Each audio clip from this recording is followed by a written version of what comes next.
In our acronym for our marketing program, SMART PR, the T stands for Track Record Agents. We're going to target, for you home seller, what I call agents that have a track record for selling in this area. Let me ask you this. Have you ever shopped at Macy's or even Target or some large department store? And next thing you know, you're on their mailing list. You start getting things to your home. That's what we call track record consumers. They've got a track record for shopping there. Next thing you know, you're getting things in the mail from them. Well, the same thing true of realtors in the area.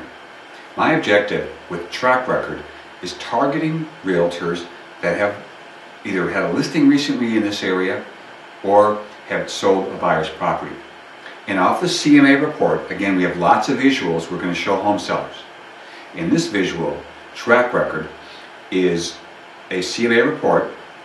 The seller's property, let's say, is in the $400,000 price point.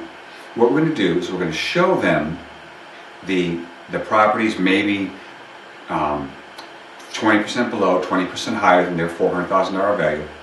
And on this list, what's on this list is we're going to be looking for only sold properties.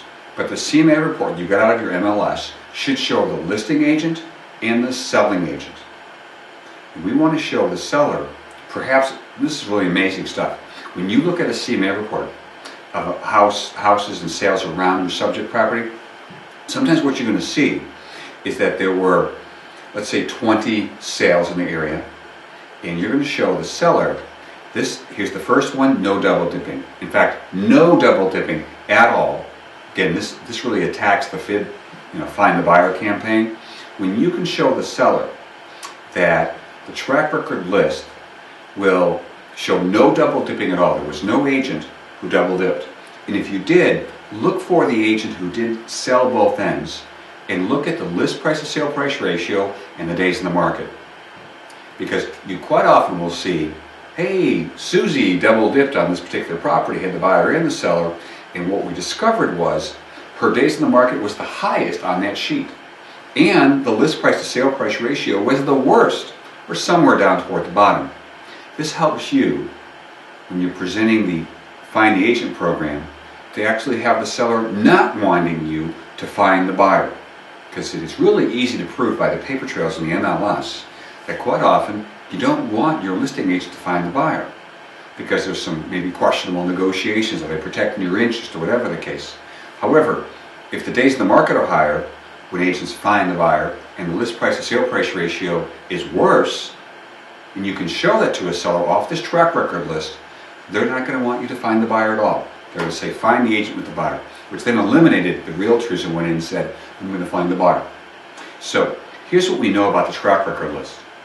That we have 20 sales in the area and no agent sold both ends. In fact, on this list, no agency sold their own. Nobody sold out of the same office. Because if you pull the brokerage ID for both the listing agent and the selling agent, just export this. If you don't know how to do it, somebody in the office knows how to export this information, export it, and to show that not only are listing agents not selling their own, but the listing offices are not selling their own. Now, of course, if your listing office sells 75% of it, you probably want to show that. But usually it's not the case. So this track record list shows listing agent, selling agent, the office ID numbers to see that there was no even double dipping inside the office, let alone by individual agent. But here's what we're going to do with these 40 names we have. 40 listing agents, 40 selling agents. And what we're going to do is we're going to target those agents because they sold in this area. And just like shopping at Macy's or any large department store, that we become on the mailing list and they start sending us stuff. What we're going to do, you don't have to hire every brand that's on this list who sold in the area. Just have to hire somebody who's going to target those brands that have a track record for this area. And so showing the seller that you've got the spin-off list, the move-up list, the relocation list, the track record list. Basically, you've got a lot of agents that you could be targeting with an e-flyer. Now, could they find the property in the MLS? You might be watching this video saying, well, this is going to find us in the MLS. Well, of course that's not always the case. Do you show everything that's in the MLS?